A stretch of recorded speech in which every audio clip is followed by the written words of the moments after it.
tahun ini saya berumur 46 tahun, berasal dari Surabaya, dan saya adalah anak yang ketiga dari 4 bersaudara, yang paling ganteng, karena semuanya perempuan. Perkenalkan, saya mau menceritakan sedikit tentang kehidupan saya. Saya lahir dari keluarga baik-baik. Saya dari kecil sampai SMA bisa disebut sebagai good boy. Good boy nggak pernah bermasalah dari kecil sampai SMA. Saya mulai nakal ketika mulai SMA kelas 3, mulai mencoba merokok, dan akhirnya berlanjut ke ekstasi, sabu, dan putau. Dan yang terakhir saya kejadian dalam putau. Di situ tiap hari kehidupan saya mulai kacau, kuliah sudah nggak kuliah, tiap harinya bingung memikirkan cara mencari uang supaya bisa memakai putau. Di tengah kekusutan hidup saya mendapat kesempatan diajak saudara sepupu untuk ke Amerika untuk bekerja di sana.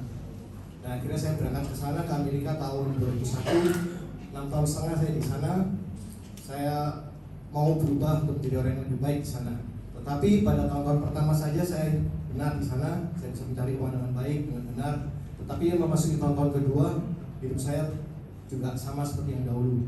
Saya terjerat putau juga, saya juga terjerat ke kasino di Amerika, dan tiap hari saya tetap bekerja, tetapi tiap hari hanya sebagai rutinitas untuk mencari uang supaya bisa mencukupi kebutuhan saya memakai putau.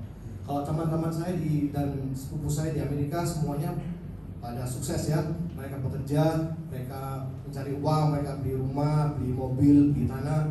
Tapi kalau saya nol kosong, saya nggak ada apa-apanya, bahkan sampai utang-utang juga di sana. Tapi saya bersyukur sekali lagi kalau di sana kalau ada pepatah berkata bahwa ada pepatah mengatakan seperti begini kan, hidup segan, mati pun nggak mau. Itulah saya pada waktu itu. Jadi tak tahu bagaimana harus melangkah, tapi tetap harus menjalani hidup. Bersyukur saya punya orang tua yang baik, yang masih mau peduli kepada saya. Mereka datang menjemput saya ke sana. Sebelum saya pulang dari Amerika, mereka masih merehabin saya di sana supaya saya bisa pulang. Dan akhirnya saya pulang ke Indonesia.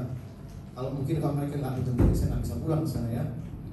Terus habis itu ketika saya pulang di Indonesia pertama kali, saya masuk ke Brito tahun 2007.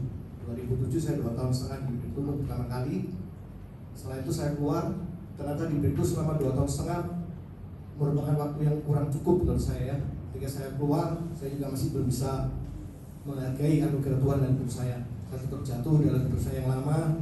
Saya judi, saya pakai sabu-sabu, merokok, dan juga dugem juga. Tahun 2016 saya 6 tahun di luar, saya sudah merasakan jalan yang buntu, saya nggak merasa ada jalan lagi dalam hidup saya. Akhirnya saya memutuskan balik ke sini. Puji Tuhan, tahun 2016 sampai sekarang saya sudah 8 tahun di sini. Sekali lagi saya merasakan kasih Tuhan yang mula-mula dalam hidup saya. Saya bersyukur Tuhan masih berikan saya kesempatan untuk hidup sampai saat ini. Saya berubah kebiasaan buruk saya. Dari kecenderungan saya yang mengikat, saya sudah dipulihkan di tempat ini. Saya bersyukur juga masih diberikan kesempatan untuk masuk di workshop dapur. Saya dulu tahunya hanya makan, nggak tahu cara membuatnya. Tapi di sini saya bersyukur saya masuk di workshop dapur, saya diberikan kemampuan untuk membuat makanan. Dan juga Tuhan itu selalu baik dalam hidup saya. Selain Tuhan pulihkan hidup saya di tempat ini, Tuhan juga berikan saya teman wanita ya. Seharusnya dia bisa hadir di tempat ini pada pagi hari ini, tapi dia nggak bisa hadir karena sakit diare.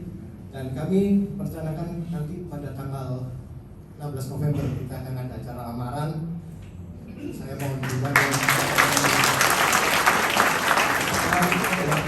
Bapak-Ibu sekalian supaya acara lamaran yang di tanggal 16 bisa berlangsung dengan lancar dan baik, dan akhirnya bisa berlanjut ke jenjang pernikahan yang akan kita rencanakan tahun depan. Dan saya bersyukur